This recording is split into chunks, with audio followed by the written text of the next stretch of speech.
If you ask people nowadays, do you know someone who's gay? I guarantee you they will say, oh, my uncle, my aunt, my brother, my whatever. And a lot of that is because the progress we've made isn't necessarily, fireworks, right? It's not out there on TV. It's those private conversations. It's like the conversation we're having right now. It's when people recognize that they're discriminating against someone they love or someone they know or someone they respect. I think that changes attitude. Welcome in to Menfolk Journeys, the podcast of great conversations with men. I'm your host, Chris Foster, and we're going to explore how we wear this beautiful and confusing mantle of manhood in the 21st century. Look, I get it. In public life, a lot of men are knuckleheads.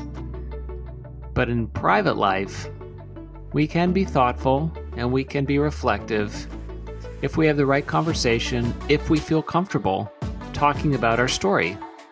And we all have a great story to tell.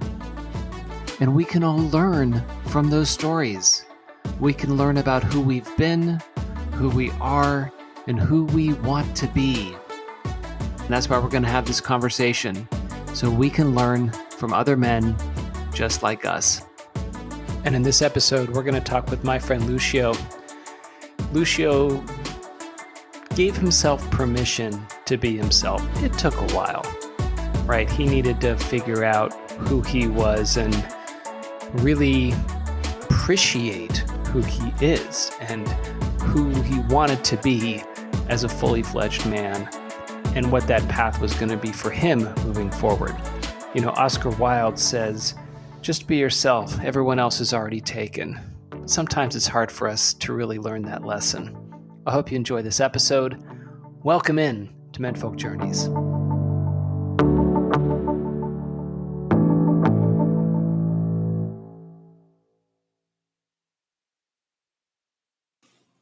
Well, all right, Lucio Maramba, welcome in. Thanks, Chris. Great to be here. Why don't you tell us a little bit about yourself? Sure. I'm Lucio Maramba. I'm 49 years old. I've been with my husband for 20 years. We've been legally married for 16 years. I was born in the Philippines, and I live in Long Beach, California with my husband in our home with our elderly boxer dog. Love it. How old is elderly? Nearing 14. Wow, that's really great for a boxer dog. It is. For a large dog, that's ancient. Yeah, it is. That's fantastic. So in Long Beach, are you closer to the downtown Old Town Long Beach? It's kind of a stone's throw away. We're closer to the shore. So where a lot of the apparently Olympic sailing events are going to happen in 2028. No way. That'll be fantastic. That'll be a once-in-a-lifetime experience, either to watch or to rent your house out for it. We've thought about both. We haven't decided what makes more sense. We'll see. That's awesome. So it's an interesting thing you just mentioned. You've been with your husband for 20 years, legally married for 16. I've never asked anyone this. What was that like to actually get to the point of being legal with a relationship that you knew was a forever relationship anyway? Yeah. I don't think either of us thought it would happen in our lifetime. So really, we had when we bought our house together, and we knew this was going to be forever, we made sure we got, whatever the legal protections we could get at the time, right? Which was domestic partnership and then various other, legal things we had to get done with a lawyer, just to make sure that, if anything happened to either one of us, right, the other would be protected. We had a commitment ceremony with our families here in our home ironically in 2007. And we had no idea that less than a year later, we would be able to legally marry. So, Sure. We did the best we could with what our government allowed. And we were just very happy that, we were able to actually be on equal footing with everyone else. Because in the end, it's not about special treatment. It's about equal treatment. Equal treatment, right. Yeah. I shared a flight with a friend of mine. This was back in, gosh, Lucio, I think it was in the maybe 2000 or so. We were going to a trade show. He was in a long-term committed relationship with his partner, and I asked him. I said, "Would you want to get married to him?" And he said, "Yeah, but it's illegal." And when he said it to me, I I felt so sad and bad because it was this thing of just complete. What I deemed to be complete unfairness from a government place, and so as you went through that experience, it's equal treatment. Did you have any resentment or any lingering irritation, or did you just kind of move through? That's a good question. I never really thought about it that way. I think, growing up, the unfortunate thing is I think you just accept things, right? You get to a point where you just accept that, okay, well, I guess, that's not going to happen for me. And looking back, that's kind of sad to think about, right? That anyone could ever think that, such life altering events are not accessible to you. Right. I don't think I've ever felt any resentment. I just felt like, it was about time. And I'm glad that it happened, because what that tells me is that, it's funny when it first happened, and even to this day, people will say gay marriage, and what it comes down to is, well, it's not gay marriage; it's marriage, right? It's just marriage as far as it's and I've come to use the term marriage equality, because that's really what it is, right? It's the ability to marry the person you love, right? And have it legally recognized, with all the rights that go along with it, right?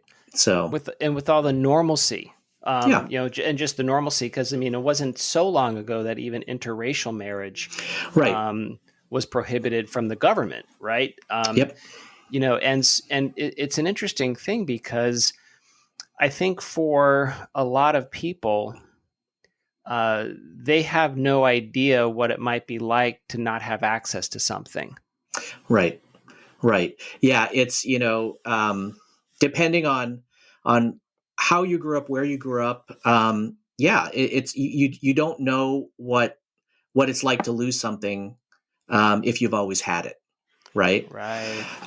So I think from that standpoint, and it just came down to a lot of, educating, right, folks. And I think, and this, it's amazing. The tide really turned in our society, in our country. It really only happened in the last, let's say, 2 decades, right? In terms of, if you look at polls and, depending on who you trust, how people think about gay people in general and about marriage, right? And what's fascinating to me is, looking at the history of it. Harvey Milk, who was the first elected supervisor in San Francisco, and as far as I know, the first openly gay elected official in the entire United States. One of the things he would say all the time was, "You got to come out." Right. And basically what he was saying is you have to represent. It's hard for people to hate someone if they know someone and they get to know them. And I think decades ago, if you ask people nowadays, do you know someone who's gay? I guarantee you they will say, oh, my uncle, my aunt, my brother, my whatever. And a lot of that is because the progress we've made isn't necessarily, fireworks, right? It's not out there on TV. It's those private conversations. It's like the conversation we're having right now. It's when people recognize that they're discriminating against someone they love or someone they know or someone they respect. I think that changes attitudes. And I think that's where the pendulum really swung in terms of marriage equality, was when people realized they're not asking for separate or special treatment. They want the same thing everyone else wants. Right. And I think that's what helped. Yeah. And it doesn't, I think what has always surprised me is that marriage equality actually doesn't take anything away from anybody else. Right. I mean, that's the thing. And it's interesting. Despite anyone's political preferences, I think we can all agree that President Obama was a great orator. extremely gifted in rhetoric and creating language that is meaningful. And whether it's him or speechwriters or whomever, I think it's him, but it just comes out in a way. And he said that we move and we arc towards justice.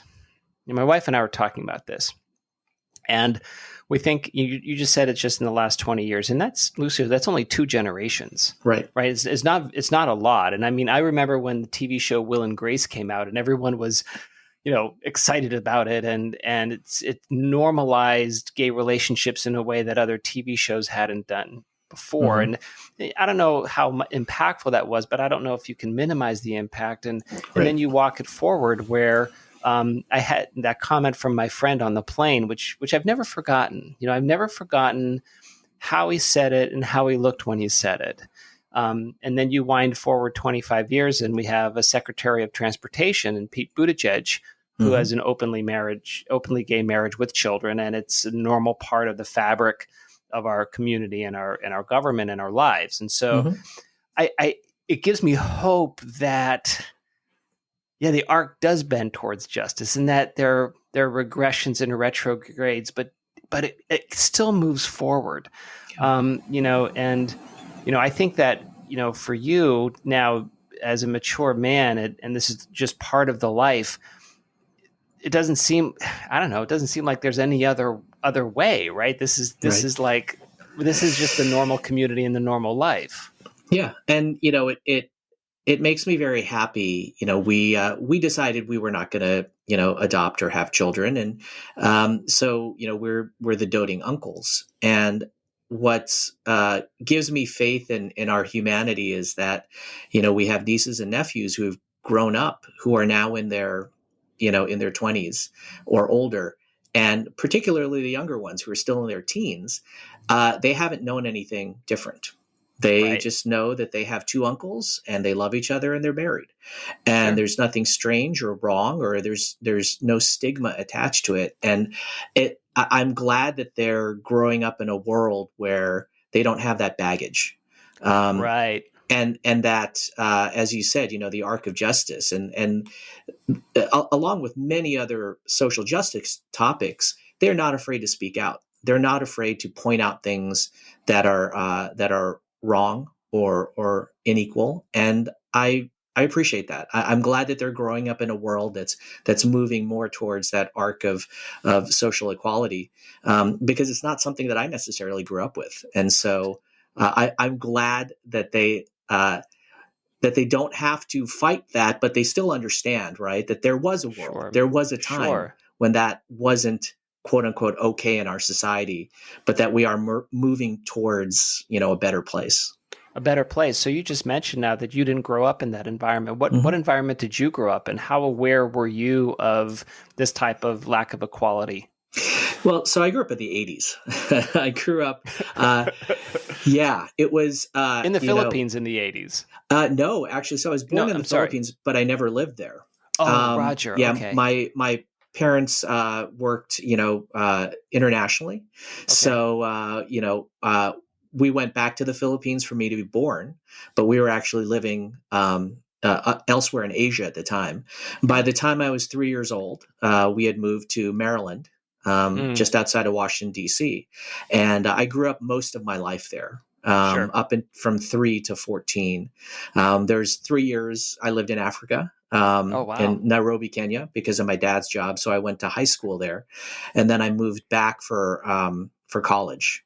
Came out here to California.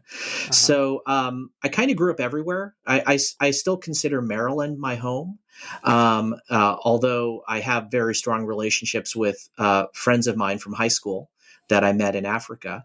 But yeah, growing up in Maryland in the 80s, I was old enough to remember hearing about, what they first called as a rare form of cancer showing up in gay men, which, was later called GRID, and then AIDS, and then HIV in terms of the virus that actually causes AIDS. And so it was a very scary time. And I don't think you even had to be gay or know possibly that you were gay to be afraid of that. I think the Right. 80s was a very scary time for, I think, anyone coming of age, right? Because there was this cloud hanging over you. And I think it was especially more difficult for those of us who were gay or eventually realized we were gay. Sure. And unfortunately, HIV is still around. So it's not over. But I think the 80s were a very scary time. We were also in the era of Reagan and of the Cold War.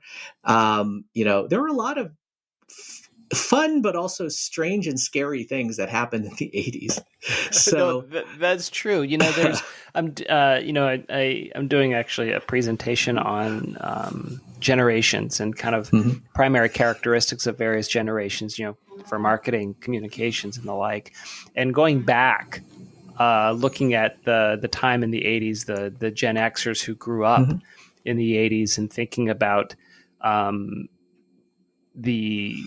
I wouldn't say for us it was the height of the Cold War, but it was a moment when we actually thought there could be some type of devastation. That TV show, The Day After, the came day out, and after. right, Hmm. and what's interesting, Lucio, is that, man, that was 40 years ago, but we all remember that. Like, we Yeah. all remember that movie and that moment because they made it seem like this was a real possibility. And when you're Yeah. young like that, you don't know any better. Right. It was the decade of, the Challenger explosion. And I remember Yeah. watching that on live TV. Yeah, me And I too. remember being sent home. They decided that they were going to close the schools and send everyone home for the day. It was the decade before we had the internet. It's hard to think about that now, right? That, when I started college, email was, for me at least, email had been around for a while, but in terms of actually getting an email address and communicating that way, that was new for me, and that was college. So, Right. Yeah. that was the early 90s. So, Uh-huh. yeah, It, it it, it feels like we've come so far nowadays, but the 80s isn't that long ago. Um, right. so it's funny to see shows like Stranger Things, and all the nostalgia. And I think like, wait a second, I lived through that decade. That's and kids nowadays are like, oh, that was such a long time ago. It's kind of funny. It is funny. I mean, and in truth, the 80s are as far away from us now that the 80s were from World War II. Right? I Right. mean, it's a pretty big gap, and I think that the what you touched on though was kind of this, I don't know, this shared experience that we all had in the 80s when it came to AIDS. And at that point, especially when you're young and you haven't been exposed to different types of people, and coming out wasn't the norm.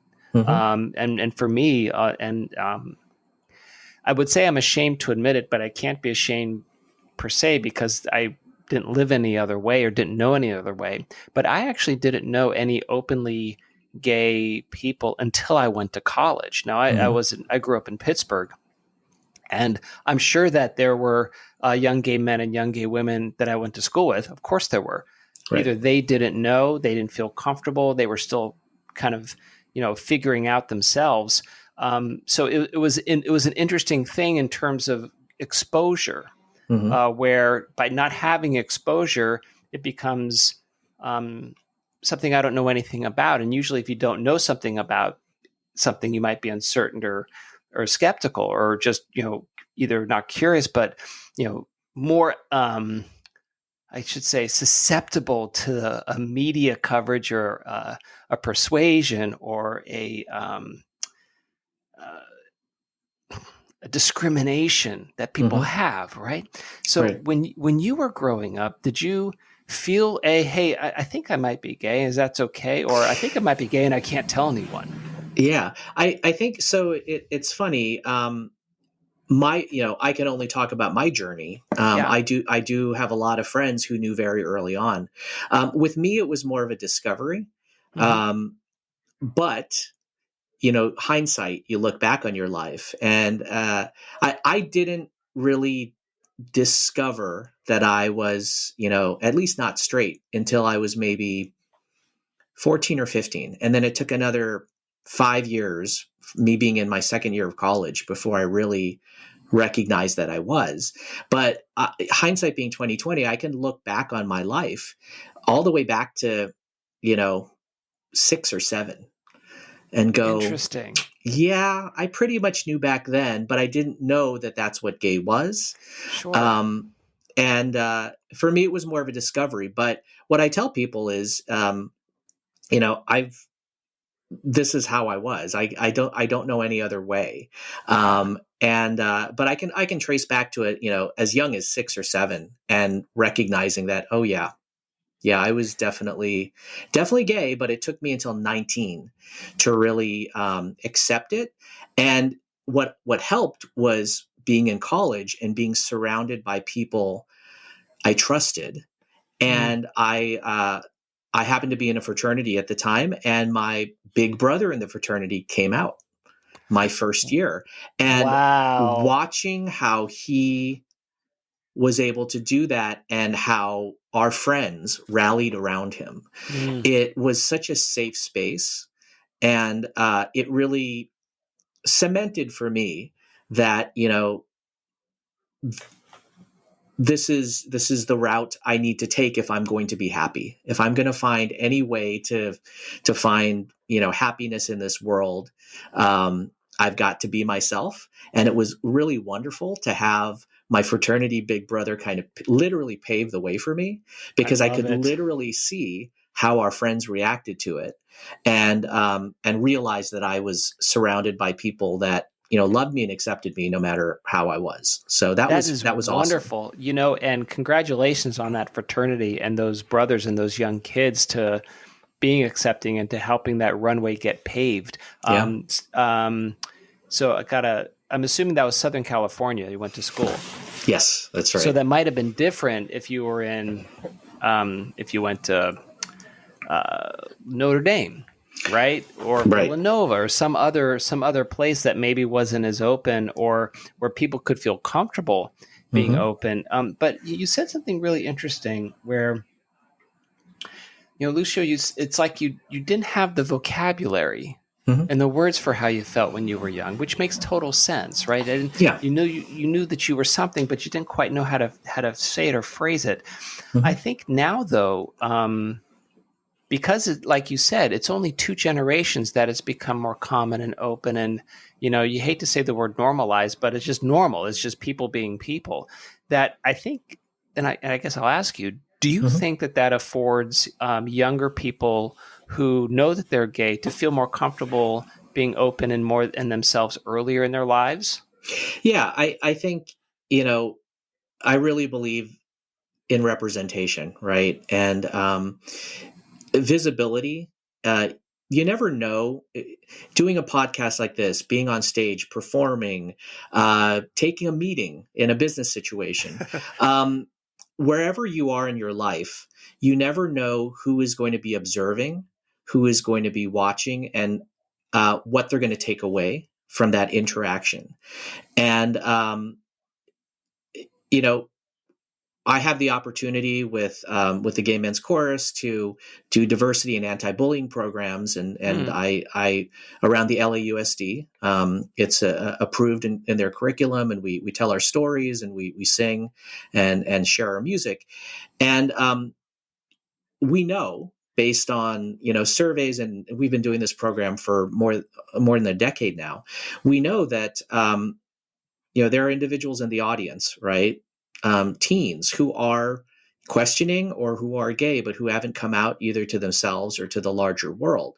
And that's okay, because the most important thing is that, if and when it happens, you're in a safe place, right? Right. No one can tell another individual when the timing is right.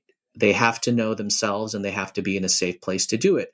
But we know that me even just standing up and saying, I'm a first generation gay Filipino American, and I'm happily married, and what we think are little things could have a profound impact on people who Right. are listening. And all I know is that if in the 80s, if a gay chorus came to my high school and introduced themselves, hey, I'm a doctor, I'm a waiter, I'm an actor, I'm a whatever you are, and you realize, oh, you know, they're normal people, right? To quote unquote normal people, it starts to take the stigma away, and maybe it facilitates someone in the audience who is scared to death, about who they are or how they will be perceived by others. I think seeing someone, a successful adult Mm-hmm. can make a profound impact. I can't tell you the number of times, we've been doing this for a while, that in some ways, it's like a time machine. It's like I'll see myself in the audience, right? And Sure. and in many situations, I will have individuals who happen to be, Filipino, and they Mm-hmm. will come up to me and they will ask me questions. How did your parents react? How did a whole multitude of questions, and it's Mm-hmm. wonderful to me because I wish that I had that experience when I was their age. I think it would Sure. have made certain things a lot easier. Yeah. Um, I can see that as young men and young women, but for the sake of this podcast, young men are looking for mentors of all types, right? mhm, Whether it's a professional mentor, a mentor for a faith journey, a mentor for sexual identity, a mentor for how to be a good husband to a wife, or a husband to a husband, how to be a good father, right? We are seeking out models of manhood all the mhm. time, however we define that for ourselves or want for ourselves. So I love that you're doing that, and I think it's pretty poignant that you didn't quite have that model of manhood while you were growing up. Mhm. And one question that I would have is that a lot of young men now, um, not only seeking models of manhood, but they are seeking some kind of rite of passage, right? For women, there's a biological rite of passage. We don't want to get into, and I'm not going to speak to that because I've never experienced that being a man, right? Mhm. But rites of passage are, I don't know, they seem hard to come by, right? If you're in the middle school or high school, getting laid isn't really a rite of passage. Getting drunk isn't a rite of passage. Um, but I wonder, and I guess I'm impressed by this idea. The impression that I have is that coming to terms with your sexual preferences, being gay, and the declaration of coming out, is that a rite of passage in and of itself, Lucio? Um, I think it depends on the individual. Okay. Um, and uh, I would say that again, from I don't speak for all gay people at all, but like I said, in my situation, I feel my sexual orientation was something I was born with, Right. and for me, it was something that I discovered over time, and I think. Going back to representation, I think a lot of the issues that I had with my own coming out had to do with letting go of the baggage of the learned stigmas that I Hmm. have absorbed, right, growing up. Mm-hmm. And this doesn't just apply to my sexual orientation. It applies to the fact that I was and am I'm an immigrant, right? Mm. I look different than quote unquote what people expect an American to be, right? And so there's multiple levels to that, right? And I think a lot of whether it's embracing your sexual orientation or whether it's embracing your cultural heritage, if that happens to be, well, let's face it, anyone who's not a Native American is an immigrant That's correct. in this country. So, but I think we all, to some degree, grapple with our cultural heritage, right, where we come from outside of the United States. I Mm-hmm. certainly struggled with that, right, with Mm. with my identification. There was a time when I didn't really want to be identified as a Filipino American, Really? and oh yeah, and a lot of that was just being a teenager, right, and Uh-huh. and not wanting to be different, right, just wanting to fit in. just wanting to fly under the radar. And it took a lot of soul searching to come to a point where I could embrace that. You know, That's yeah, really interesting. I think that to your point about America as a nation of immigrants, and except for Native Americans and the slaves that were forced to come over, there's I think a generational separation between where your family came from, and kind of the closer you are, maybe the closer you felt. It's interesting though that you are coming. I would think now, like you said, you're a proud gay Filipino. You're Filipino, just who you are. You're out front, and that took a little bit of time for you to talk about, to be proud about, or wow. Yeah, I mean, so both my parents, neither of them, although they worked and lived in the United States, neither of them, and this was a decision they made. They retained their Filipino citizenship. They did not naturalize. They ended up retiring back in the Philippines. That was kind of the plan, right, all along. And their kids, the four of us, we all grew up here in the U.S. Ironically, we all ended up marrying, Americans who happen to be Caucasian. And we're all quote unquote very American. And like I said, I think well, I guess I can only speak for myself. I was coming from a place of I didn't want to stand out. I just wanted to be a normal teenager, and our household was very Filipino. Food, culturally, language, but we interacted with the rest of the world outside of our house, in a quote unquote different culture. So there's that drive to fit in when you're younger. Sure. And, in my case, it was kind of almost a rejection of being Filipino. I just wanted to be American. I didn't want to stand out. Oh, wow. And so although I loved the food and I understood the language, I actually didn't speak the language or allow myself to speak the language until I was in my 20s. And that was just pure rebellion on my part. Right. I understood the language. I could, if I wanted to, I could have spoken it. And looking back, I wish I did, because I would have gotten more practice. Because of my dad's, now, do you practice Tagalog now? I try to whenever I can. Because of my dad's job, we got to go back to the Philippines fairly often. Every other summer we would spend in the Philippines. In the summertime, it's warm. Right. And so culturally, I'm lucky because I know a lot of Filipino Americans, once they immigrate to the United States for various different reasons, they don't go back to the Philippines often or ever. Right. So that cultural tie is broken. But I was lucky. I got to go back to the Philippines every other year, up until I was, 20.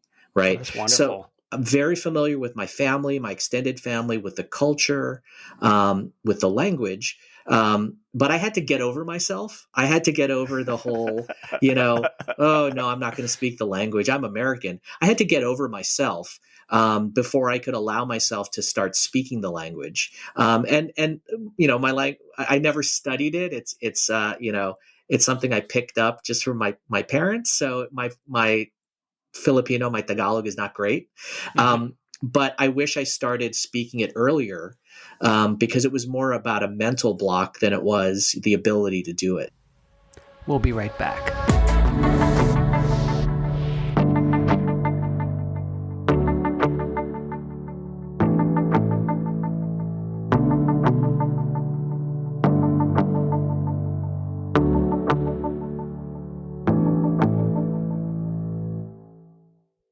Isn't that interesting that we do that to ourselves, especially when we're young, right? Where, carving out an identity.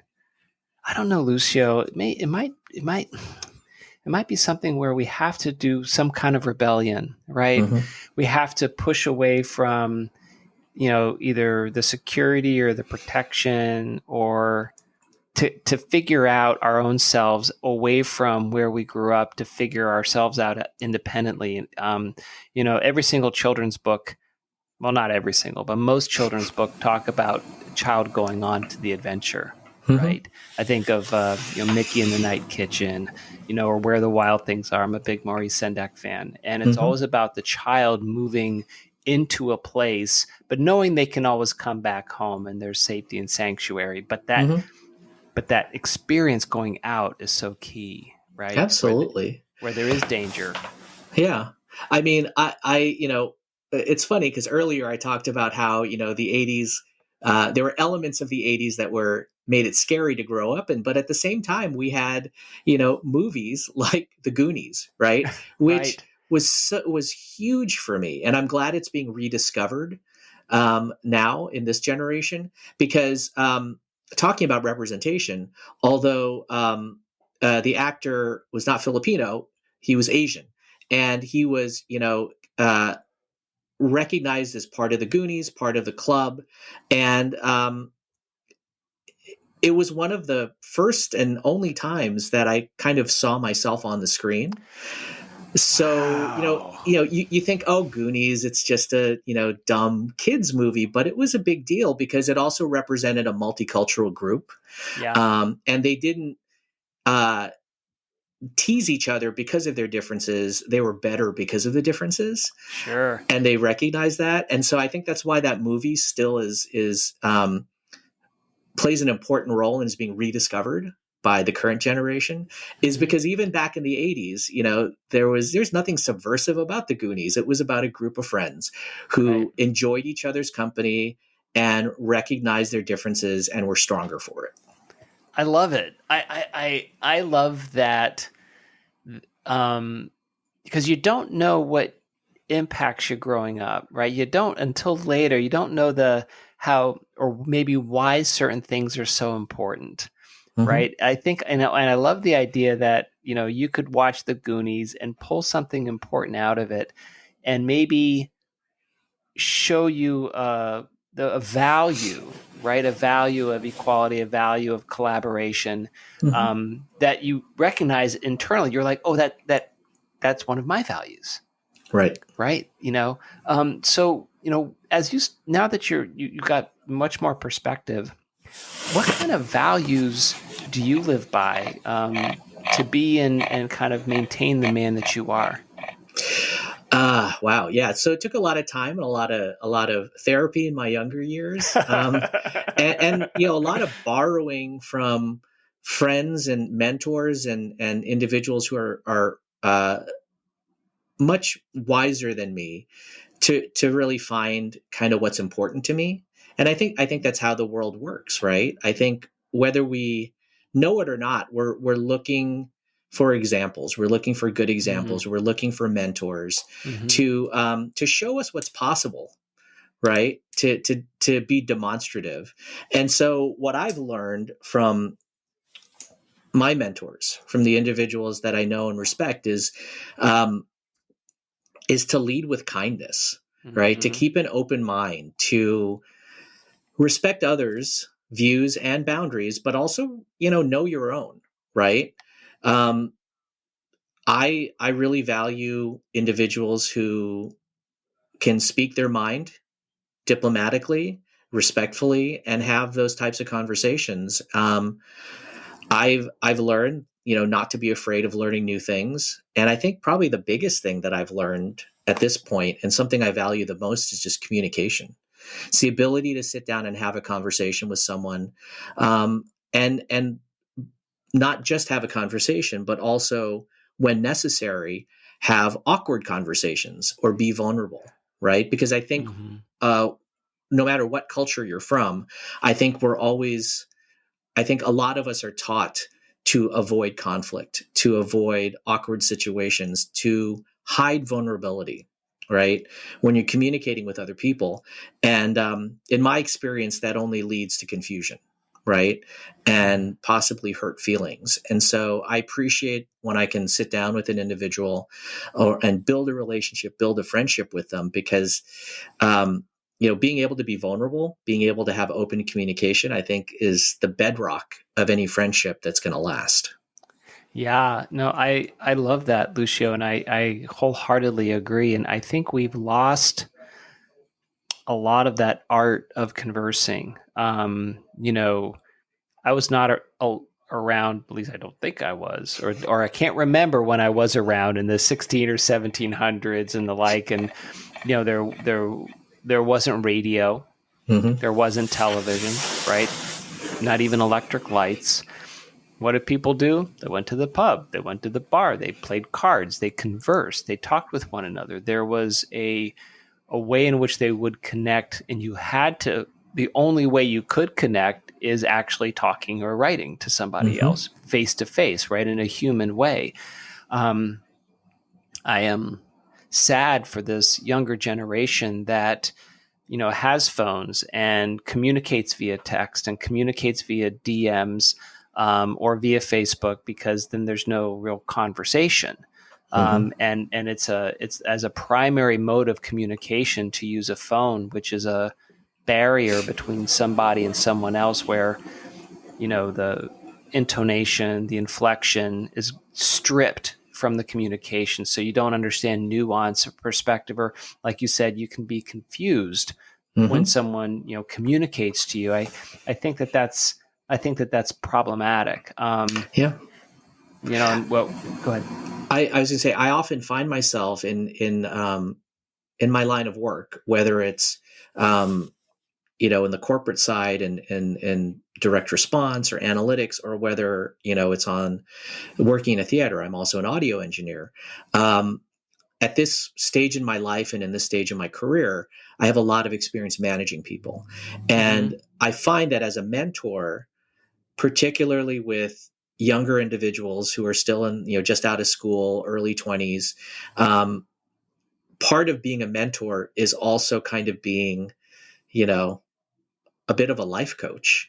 And, we joke about this, but kind of trying to impart knowledge and describe to them what life was like before the internet, right? What, how to interact with people, in a in-person basis, right? How to, diplomatically, get your point across, right? It's stuff that I think we take for granted growing up pre-internet, that post-internet, I think it's very difficult. It's like personal, face-to-face personal interaction, it has kind of gone away in the way that people don't know how to write cursive anymore, right? Mm-hmm. It's something that we were, a certain generation was taught, and then at a certain point it stopped being taught, or the opportunities no longer existed to the degree that they existed prior.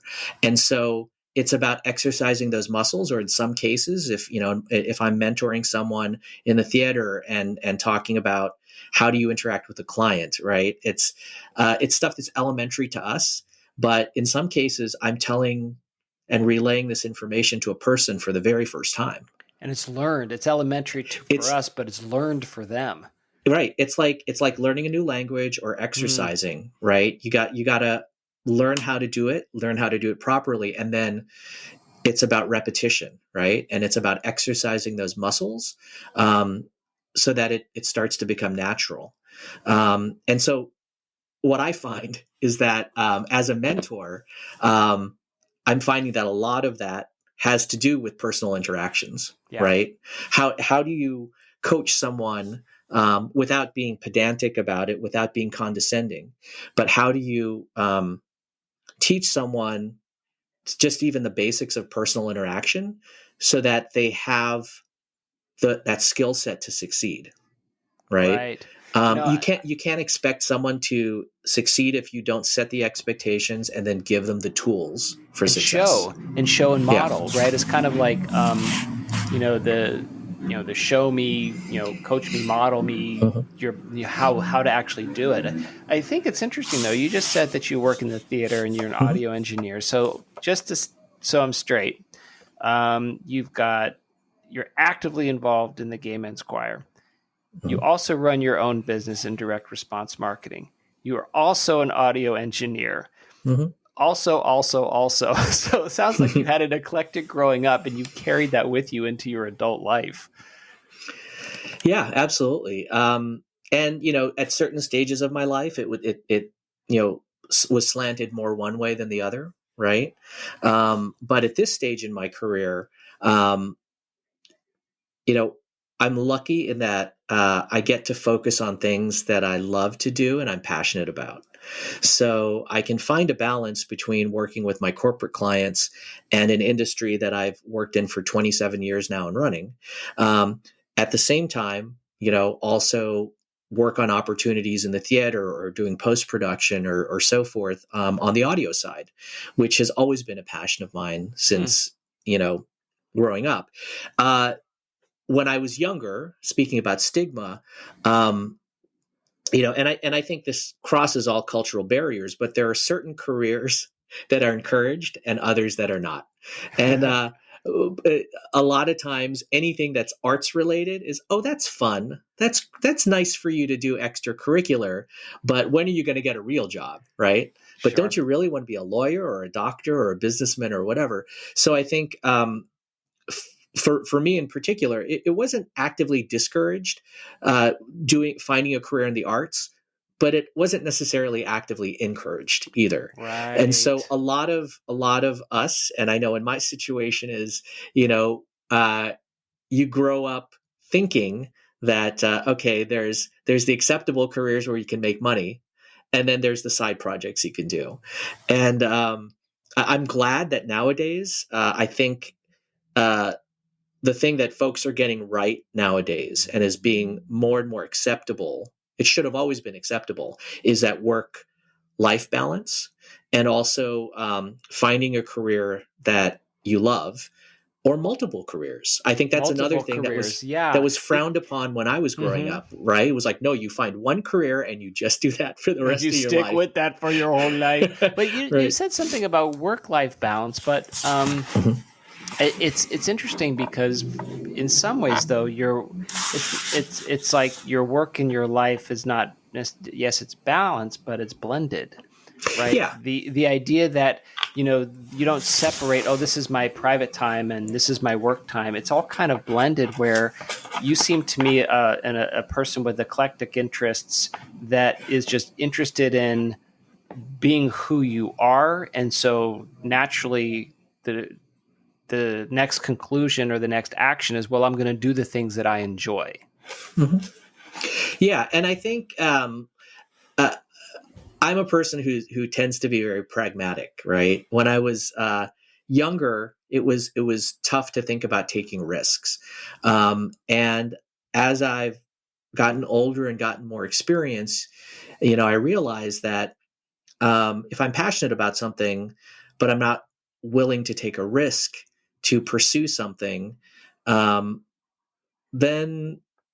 it's going to become a self-fulfilling prophecy. Then it's not going to happen for sure. And there was a stage in my life where I realized if I wanted to really do more on the audio side, and I needed to take some risks, right? I needed to put myself out there, learn some new skills, not just look at music and audio as a hobby, but actually, get out there into the workforce. And I've been very lucky, like I said, with having mentors who encouraged me, who also actively helped me find opportunities, right? Sure. To work in theaters, to work on post-production projects and film and TV and stuff like that, that have allowed me to take those risks and build up enough skill and enough confidence such that at this stage in my life, my business is pretty much evenly split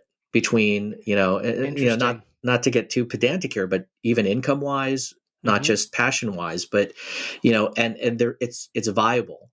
And I recognize that I would never have gotten to that point if I didn't take the risk and say, I'm going to put myself more out there on the audio side. It's funny because this is a familiar refrain from different lives. You put stuff out there in terms of your intentionality, what you want to do and what you want to be focused on. You tell other people what you're interested in. you show that intentionality, and sometimes the universe conspires for you, right? It gives back to what you put out there. And it's kind of like this upward spiral of energy, or as this one guy, Brandon Dawson, says, it's the laws of attraction, right? Where you want to move forward in the world, and the intentional thoughts, the energy, the wavelength, whatever that is, seems to come back. I totally believe in that. I absolutely believe in, and this goes back to, we were talking about things that I value and communication, right? And I would consider that part of communication, not just interpersonally, but, whether you believe in a higher power or not. But I do believe that you have to be intentional about your own actions. And sometimes that manifests as talking to yourself. Maybe you need to give yourself a pep talk. Maybe you need to allow yourself to take a risk, even though it may sound stupid or maybe frowned upon by others. If it's something you love doing and it's something you're passionate about, I think it's important that you give yourself the permission to try something and to fail. Right? There's failures, always an option, but so is success. Right? And you're never going to cross that bridge unless you actually put one foot in front of the other. Yeah, that's an interesting phrase you use, Lucio, of saying to give yourself permission. There are plenty of men and people I know who don't give themselves a permission to do certain things, dream certain dreams, or not even just to dream, but the dream is everyone has a dream, but the permission to actually be brave enough to follow the dream, because it might not work out. And there's always that risk of failure, and always that risk of, I'll try it, and if it doesn't work, it really reflects on me, and I couldn't do the thing that I loved. But more often than not, it seems that if you give yourself permission to be brave, even if it doesn't work out the way you want, the fact that you're brave and made the effort, it's a cliche, you get up to the plate. Because you can't make a hit if you don't get up to the plate. Yeah, absolutely. And I think the second part of that, at least as far as I'm concerned, beyond giving yourself permission, is also, if you're lucky enough to be in a situation where you surround yourself with people who you love and trust, who support you, right? Because I think that's the second part of that. It's you got to give yourself permission, but then you also have to be in a safe enough place where you have individuals who support you no matter what, whether that's a spouse, whether that's a best friend, whether that's a family member. It's very important, I think, for us as human beings to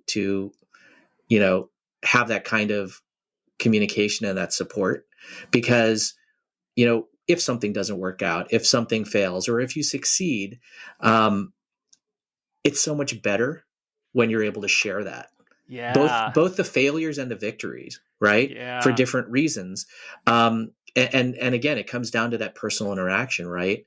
I think we are lucky if we're able to find ourselves in a situation where we are surrounded by friends who support us, and it makes taking those risks, and it makes giving ourselves permission to try something easier, because we know that no matter what, we're going to have that support there. Right. Yeah, I love that idea, because it's just what we talked about in the beginning of the conversation, where children's books are about kids going out and taking the risk, knowing that there's a safety net and a sanctuary back home after the trip into the wilderness, right? And we all seek that as children. Every child wants to feel confident and comfortable to take the risk, because they know there's protection if it doesn't work out, and they can come home and be safe. And that, I think, what you just talked about is that also works with friends as an adult, right? If there's a sanctuary and a safe place where you can go back to after trying that risk, and people are supporting you in your trip to the wilderness, whatever that wilderness is, right? It could be a faith journey. It could be a professional risk. It could be a travel. It could be a new experience that you're trying.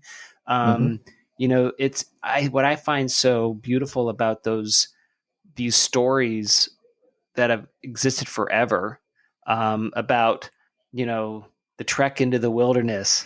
It's such I think, a poetic metaphor for almost any stage of life in terms of what you want to try, right? Mm-hmm. And come back to the tribe, and you learn something from the wilderness that you can share with the tribe, but you know that the tribe is there when you come back to it. The Mm-hmm. campfire is still there, right? Right. Absolutely.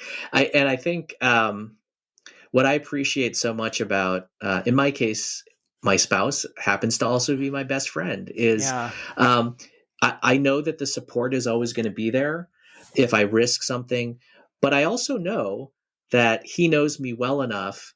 If I go too far, I know that he'll call me on it, Mm, right? And I think that's important too. yeah. I think, and I don't think it's a strange thing to have a friend who supports you unequivocally, but can also tell you, I think you're full of shit. you know, Lucio, I love you, but this is a turd bowl. correct. Yeah.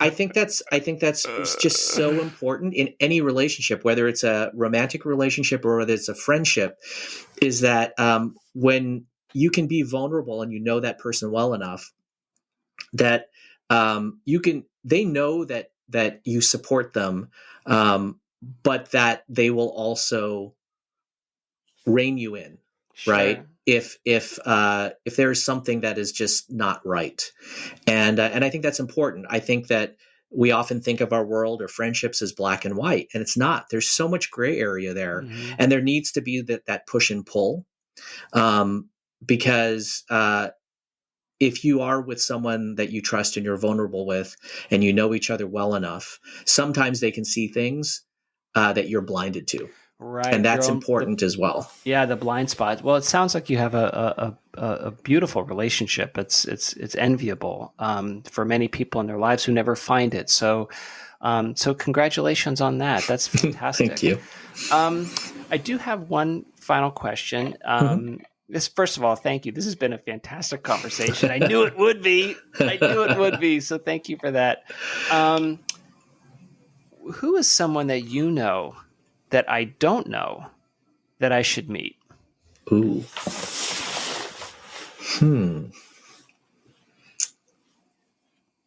Wow, that's a great question. I will have to think about that. Okay. Um, I have someone in mind. I'll check in with him, but yeah, that's a great question, because I think that, if I'm correct, part one of the goals of these types of conversations is just to, have a diversity of experiences, right, of life stories and so forth, and Men folk journeys, Lucio. exactly. I do have someone in mind who I can get you in touch with. Oh, So that'd be great. I think that I think one of the things we talked about was this, the value of conversations where, what I'm hoping is that we all get better at having really good conversations so that we can know each other better. And in some small way, I know it sounds like cliche, but it's true. Make the world a better place, right? yeah. Make us all better. I think that, it's interesting now because there's, I shouldn't say questions about the American man, but there are a lot of, I don't know, there are a lot of, call it labels, call it, uncertainty, and for some women, a lot of fear. For some people, a lot of fear, and it's an interesting thing for me to explore and understand, because you can see why people would be afraid, right? And Mm-hmm. I know I have two daughters, and I don't have to think about the things that they have to think about, Sure. just simply because I'm a man, Sure. right? I also think, and again, this is just my point of view, I feel like my experience of masculinity, at least in the US. And I've had the opportunity to live outside of the US and experience how other cultures view masculinity.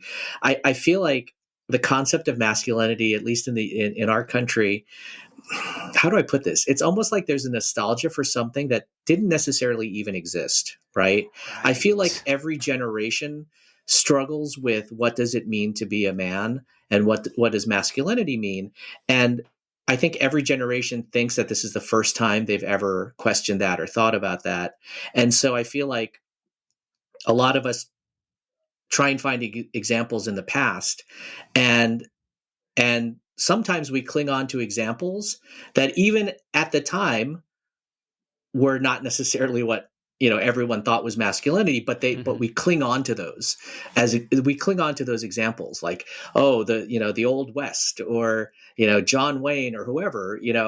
I think we want to find some sort of example, and I feel like sometimes we cling on to examples that maybe are not necessarily the best representations. Or what I would say, even, a majority or a wider representation. I think that right. I think it gets back to what we talked about earlier, is seeking out models of manhood and what that is. And it's going to be different for everybody, right? Yeah. For some people, the model of manhood would, so Joshua Bell, for example, is one of the preeminent violin players in the world. And I remember we got to see him in a performance, and he said, my heroes are.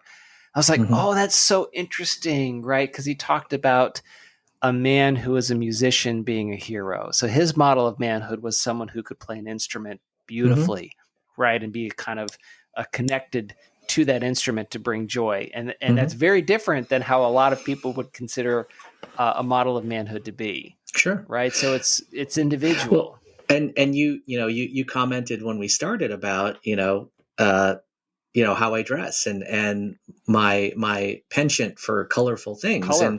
And that actually ties in directly with my concept of masculinity, to be honest with you. I grew up in a time where, we threw around the word gay as a slur, right?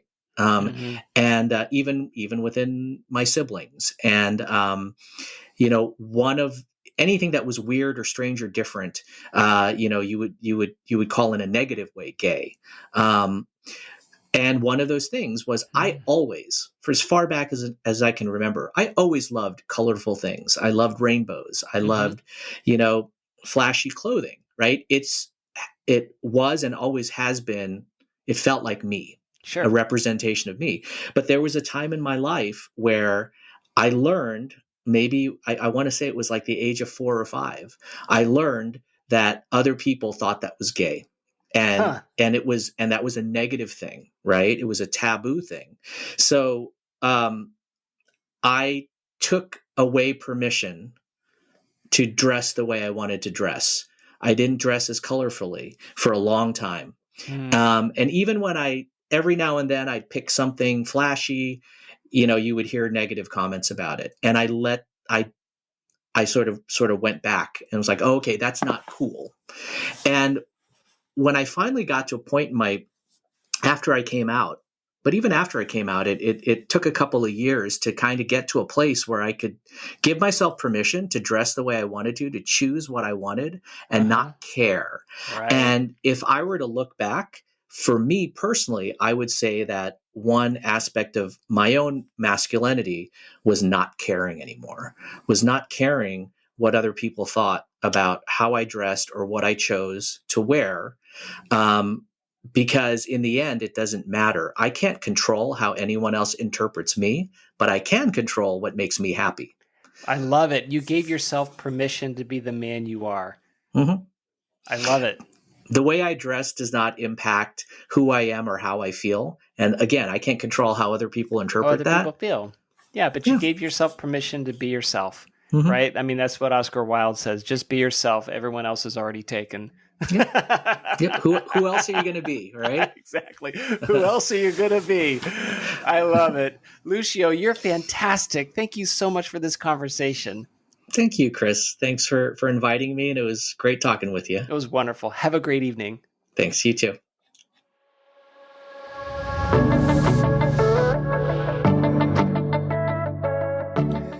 Well, thank you so much, Lucio Maramba. Wow, what a fantastic conversation. What an honest, open, clear-headed, beautifully phrased,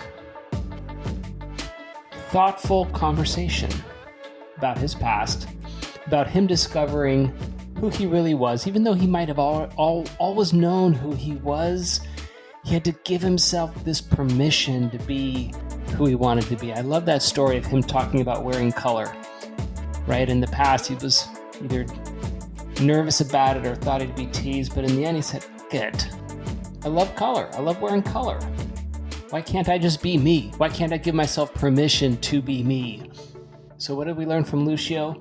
Fucking give yourself permission to be the man that you want to be and the man that you are. It's okay.